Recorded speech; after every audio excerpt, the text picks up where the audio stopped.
Magandang araw po ma'am, ako po si Raya Visana mula sa Adventist University of the Philippines. At ngayong araw po, pag-uusapan po natin ang ating goal and objectives po. So ang ating goal po is after the nursing intervention, the family's environmental sanitary condition will improve and there will be no presence of breeding sites for vector diseases in 1 week. So after po ng ating intervention, yung mare-recognize nyo po yung paligid nyo at magkakaroon po ng kalinisan at pagbabago po after 1 week po.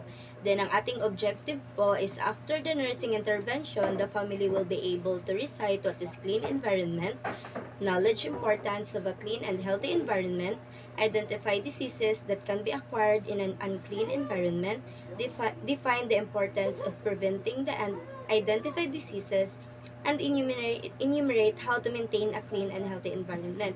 So, after po ng ating health teaching, ay magkakaroon po kayo ng kaalaman about po sa kalinisan ng ating environment, and you will be also to identify po what is yung mga diseases po at ano po yung mga nagkukos nito. And magkakaroon din po kayo ng learnings kung paano din po ma-maintain ang ating cleanliness sa ating environment.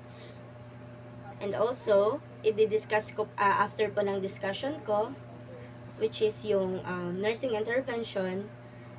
Ang nilalaman po nito is what is a clean environment, know the importance of a clean and healthy environment, identify diseases, define the importance of a clean environment, and enumerate how to maintain. So, ang atin pong method of nurse-family contact is home visit, and ang ating pong mga resources is material resources,